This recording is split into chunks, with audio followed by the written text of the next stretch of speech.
Today we're gonna talk about the human body. We're gonna start watching the male reproductive system. You can see the testicles, the epidermis, ductus deferens, seminal vesicle, prostate gland, urinary bladder, penis, ejaculatory duct, and a gland penis. Now we're gonna see the function of each one. The testicles produce sperm and testosterone. The epidermis stores and matures sperm. The ejaculatory ducts transport sperm and seminal fluid to the urethra. The ductus deferens transports sperm from the epidermis to the ejaculatory ducts. The penis delivers semen into the female reproductive tract and expels urine.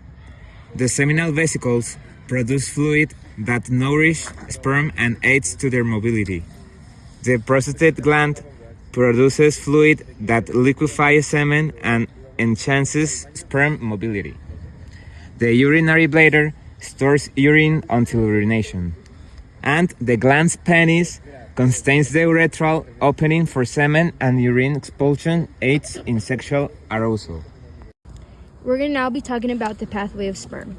Sperm are produced in the test and the mature epidermis during ejaculation. They travel through the vas deferens to the ejaculatory ducts, then into the urethra, and then are expelled through the penis. The male reproductive system includes the test, which produce sperm and testosterone, and the epidermis, where the sperm mature and are stored. During ejaculation, sperm travel through the vas deferens to the ejaculatory ducts, then into the urethra and out of the body via the penis. The penis delivers semen and expels urine, while the scrotum regulates testicular temperature. The seminal vesicles, prostate gland, and bulbourethral glands produce fluids that nourish and transport sperm, forming semen. The male reproductive system is regulated by hormones from the hypothalamus, pituitary gland, and the testes. The hypothalamus releases GnRH, which stimulates the pituitary gland to secrete LH and FSH. LH triggers the production of testosterone and Leydig cells in the testis, while the FSH helps Sertoli cells support system production. Testosterone and inhibin produced by Sertoli cells provide negative feedback into the hypothalamus and pituitary to regulate the production of GnRH, LH, and FSH, ensuring proper semen production and male characteristics. Now we're going to talk about the hypothalamus and hypophysis. The male reproductive system is regulated by hormones from the hypothalamus, pituitary gland, and test. The hypothalamus releases GnRH, which stimulates the pituitary gland to secrete LH and FSH. LH triggers the production of testosterone by Leydig cells in the testes, while FSH helps Sertoli cells support sperm production.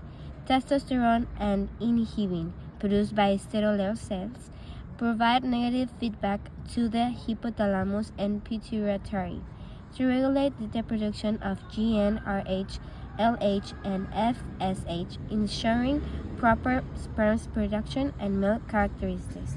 And there we can see an image about the hypothalamus and the hypophysis. Here you can see the diagram of the female reproductive system. We have the ovary, cervix, vagina, and fallopian tubes, and also the uterus. The function of the ovary is that produces eggs for fertilization and secretes hormones like estrogen and progesterone that regulate the menstrual cycle and pregnancy. The cervix function is that it allows the passage of the menstrual blood and sperm. It also plays a key role in the childbirth, dilating to allow the baby to pass through. The function of the vagina is that it acts as the birth canal, receives sperm during intercourse, and allows the passage of menstrual blood. The fallopian tube transports eggs from the ovaries to the uterus and its site where fertilization typically occurs. The uterus provides a site for implantation and growth of a fertilized egg during pregnancy, sheds its lining during menstruation if no pregnancy occurs. Now we're going to talk about the production and transport of an oocyte. An oocyte is produced in the ovaries, especially within the ovaries follicles. During ovulation, the mature oocyte is released from the ovary and enters the fallopian tube. where it is transported towards the uterus by cilia. Fertilization typically occurs in the fallopian tube when sperms meet the oocyte. After fertilization, the zygote travels to the uterus and implants into the endometrium, the uterine lining beginning the process of the pregnancy. The external female genital, known as the vulva, consists of the labia major, labia minora, clitoris, vaginal opening, and urethral opening. These structures collectively form the external reproductive organs. Now we're going to talk about the hypothalamus and hypophyses. The regulation of the female reproductive system involves a complex hormonal interaction between the hypothalamus pituitary gland and the ovaries, known as the hypothalamic pituitary gondole, HPG axis. The hypothalamus releases GnRH, which stimulates the pituitary to segregate LH and FSH. These hormones regulate the ovarian cycle, which has 3 phases. The follicular phase, where FSH simulates follicle maturation and estrogen production. Ovulations, when a surge in LH causes the dominant follicle to release an egg.